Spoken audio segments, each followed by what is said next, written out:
স্বাগতম নিউজ বাংলার আজকের বিশেষ আন্তর্জাতিক সংবাদে। আমি বাপ্পি আছি আপনাদের সাথে। আজ বিশ্ব রাজনীতির ময়দান উত্তপ্ত।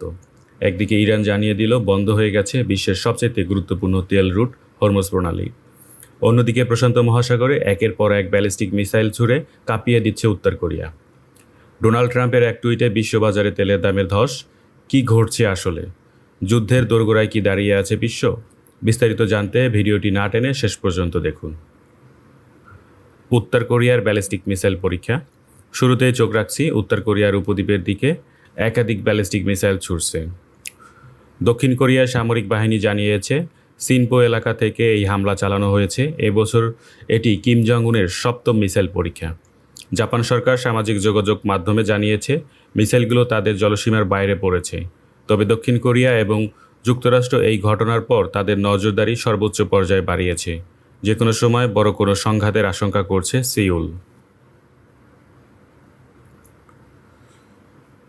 হরমুজ প্রণালী নিয়ে 24 ঘন্টায় নাটকীয়তা। দর্শক, গত 24 ঘন্টায় হরমুজ প্রণালী নিয়ে যা ঘটছে তাকে বলা হচ্ছে আন্তর্জাতিক রাজনীতির হুইপলাস। গতকাল শুক্রবার যখন খবর এলো যে ইরান হরমুজ প্রণালী পুরোপুরি খুলে দিচ্ছে, তখন বিশ্ববাজারে তেলের দাম মুহূর্তেই 10% কমে যায়। মার্কিন প্রেসিডেন্ট ডোনাল্ড ট্রাম্প এই সিদ্ধান্তকে স্বাগত জানিয়েছিলেন। কিন্তু আজকের চিত্র সম্পূর্ণ ভিন্ন। ইরানের আধা সরকারি গণমাধ্যম তাসনিম জানিয়েছে কোনো শর্ত ছাড়া এই রুট খোলা রাখা সম্ভব নয়। ফলে আজ আবারও হরমুজ প্রণালী বন্ধ করে দিচ্ছে তেহরান। ট্রাম্প সাফ জানিয়ে দিয়েছেন ইরানের সাথে কোনো চূড়ান্ত চুক্তি না হওয়া পর্যন্ত মার্কিন অবরোধ পূর্ণ থাকবে এই অবস্থানে।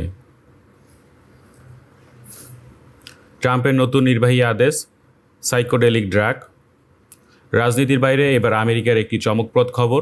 প্রেসিডেন্ট ডোনাল্ড ট্রাম্প একটি বিশেষ নির্বাহী আদেশের স্বাক্ষর করেছেন, যার মাধ্যমে আইবোগেইন নামক একটি সাইকোডেলিক ড্রাগ ব্যবহারের পথ সহজ করা হচ্ছে। মার্কিন সেনাবাহিনী থেকে অবসর নেওয়া সদস্যদের পোস্ট ট্রমাটিক স্ট্রেস ডিসঅর্ডার বা পিটিএসডি নিরাময়ে এই ড্রাগটি কার্যকর বলে দাবি করা হচ্ছে। স্বাস্থ্য সচিব রয়টার্স এফ কেনেডি জুনিয়র্স এই সিদ্ধান্তের প্রশংসা করেছেন। আগামী গ্রীষ্মের মধ্যেই এর চূড়ান্ত অনুমোদন পাওয়া যেতে পারে। লেবাননে ফরাসি সেনা নিহতের ঘটনা।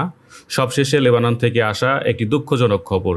দক্ষিণ লেবাননে জাতিসংঘের শান্তিরক্ষা মিশনে হয়ে কাজ করার সময় হামলায় একজন ফরাসি সেনা নিহত হয় এবং আরও 3 জন আহত হয়েছেন।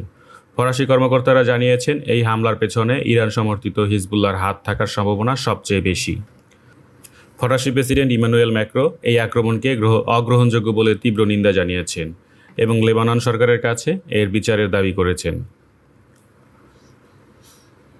দর্শক, বিশ্ব রাজনীতির এখন যে অবস্থা দাঁড়িয়ে আছে তাতে হরমুজ প্রণালী বন্ধ হওয়া মানে পুরো বিশ্ব অর্থনীতি বড় ধস নামা। আপনাদের কি মনে হয়, আমেরিকার সাথে কি ইরানের কোনো সমঝোতা হবে নাকি সংঘাত আরও বাড়বে? কমেন্টে আপনার মতামত জানিয়ে দিন। ভিডিওটি তথ্যবহুল মনে হলে শেয়ার করে অন্যদের দেখার সুযোগ করে দিন।